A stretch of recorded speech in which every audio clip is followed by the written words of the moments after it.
आज का जो हमारा विषय है वो है प्रदेश, प्रादेशिक नियोजन एवं इनका विशेष क्षेत्र। सबसे पहले हम बात करेंगे प्रदेश। प्रदेश क्या है?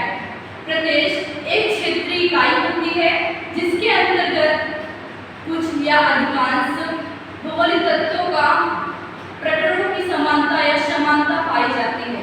अर्थात हम कह सकते हैं कि प्रदेश एक ऐसा क्षेत्र होता है जिसकी विशिष्टता पाई जाती है। उस विशिष्टता के आधार पर ही प्रदेश का वर्णन करते हैं। हमारा जो टॉपिक है अगला प्रादेशिक नियोजन। प्रादेशिक नियोजन क्या है? प्रादेशिक नियोजन क्षेत्र के विकास में उत्पन्न प्रादेशिक असंतुलन को कम करने का प्रयास करता है। क्षेत्र में विद्यमान प्राकृतिक व मानवीय संसाधनों को समुचित दोहन उपयोग मार्गदर्शन करता है। हम कह सकते हैं कि प्रादेशिक नियोजन जो है वो प्रदेश के प्राकृतिक व मानवीय संसाधनों को पूर्ण विकास के लिए प्रादेशिक नियोजन एक सुनियोजित प्रयास है। हमारा अगला टॉपिक है वो है प्रादेशिक नियोजन का विषय क्षेत्र। प्रादेशिक वर्तमान समय में प्रादेशिक नियोजन के विशेष क्षेत्र के रूप में विद्यमान है। इसके विशेष क्षेत्र को हम कई वर्गों में विभाजित करते हैं। हमारा जो पहला है वो है आर्थिक विकास का नियोजन। आर्थिक विकास का नियोजन में किसी भी नियोजन का उद्देश्य उस प्रदेश के रहने वाले लोगों के आर्थिक विकास की होती है। नियोजन का उद्देश्य प्रादेशिक असंतुलन को कम करना होता है। वहाँ के लोगों की आर्थिक स्थिति को सुदृढ़ करना है। इस प्रकार से हमारे समाज में प्रादेशिक नियोजन के तहत मानव के आर्थिक विकास किया जाए और उनकी असंतुलन को कम किया जाए। हमारा जो अगला है वो है प्राकृतिक संसाधन का नियोजन।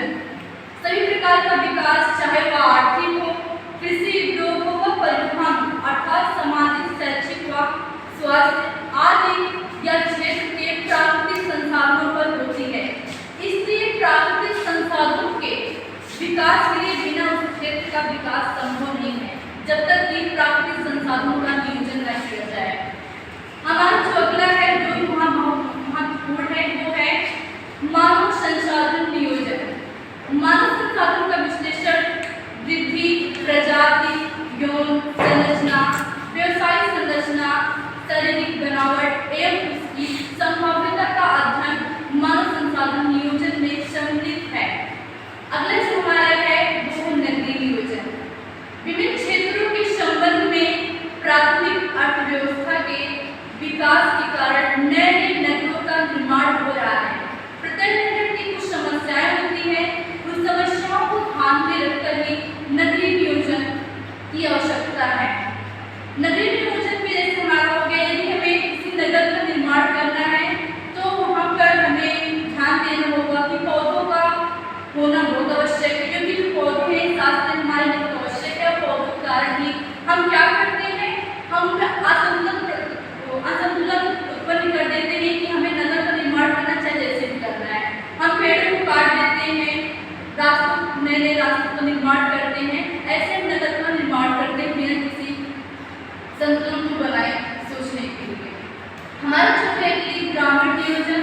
ग्रामीण नियोजन में अल्प विकसित व विकासशील क्षेत्रों में अधिकांश जनसंख्या ग्रामों में निवास करती है, जिसकी समस्याओं का निदान नियोजन के अंतर्गत आता है। जैसे कि हमारे ग्रामीण क्षेत्रों में क्या क्या समस्याएं हैं, वह समस्याएं बहुत कम देखनी पड़ती है कि नगरीय क्षेत्रों के रूप में। हमारा जो है भूमि उपयोग नियोजन। प्रादेशिक नियोजन के अंतर्गत संरचनाएं एवं भूमि के उपयोग के संदर्भ में किए गए संपूर्ण नियोजन भूमि के अंतर्गत होता है। जैसे कि भूमि कैसी है, क्या वहाँ की उर्वर शक्ति कैसी है, वहाँ कौन सी मिट्टी पाई जाती है, किस प्रकार से हम अपना फसल का उत्पादन कैसे क्या करेंगे। ये सभी हमने जब बात की प्रादेशिक नियोजन के विशेष क्षेत्र का। तो आज हमने